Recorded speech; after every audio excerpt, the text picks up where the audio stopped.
State amari Central Government na cookie sing control tawba ngamnaroi haiba leiragadi miyam da sinabiro MLA Minister sing thadok piro miyam na numit 10 gi manungda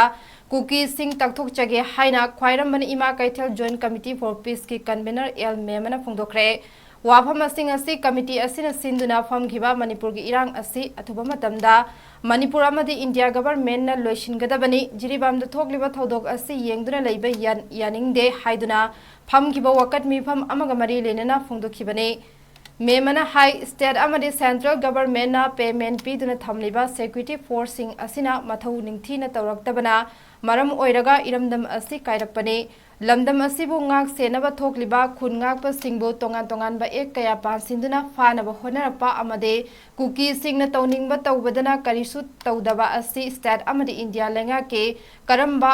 aronba agenda no haibasi miyamna khangningi amade famtabu konduna leiriba MLA Minister singna pauche singda fajabu wafam phongdoktuna leibagi matam henkre hainaso phongdokhi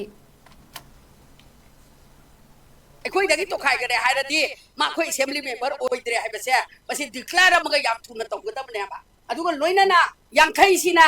मथौना Chaukori फमदना लेरनो अदुगा my मागे quarter the लेरनो लोइ थोकपिरो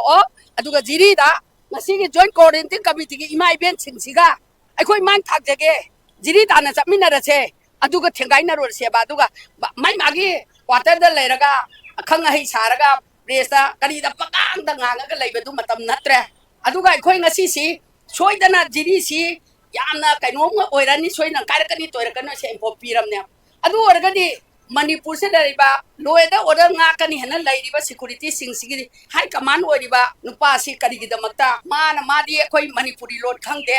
es bisu manipuri lon khangde khangasu khangjan nadre DGP su khangjan nadre aduga kuldip su khangjan nadre adu orgadi loli fauna da mi se khoi gi damakta karigi thambano ba moi se khudakta transfer तौबिग्रो अदुगा लोनली फाउनबा एखोई स्टेटसिगी इंगित खंबा अदगे हौना चनोन खंबा लम्मि तुमित खंबा मी अमा याम थुना हापियोबा अदुगा करिगी नमक्ता चीफ मिनिस्टर न होम पारिबनी मागे पावर सि कदाई चखरेगे आई चौकरी फमा होम ने न लेबदुनती हें काना रोय हुजिति मथौना मरिंजेन फुदोक पिरो अदुगा TGP गा अद कुलदीप का से थांगाई सेंगना हप्ता मै मनुंगा मोइसे ट्रांसफर तौबियो अदुगा एखोई हवा नुक्सित खंबा अखोई मणिपुर की सिचुएशन खंबा मी अमा सोइदना सिनबियो हाइबसिमा अखोई माइगैदगी थम्मी करिगुमा मसिदा सिलक्तदना तोमिना लेसाले मोय तोलोब की दमक्ता लाकरा अदुगा मोय तोलोब चारगा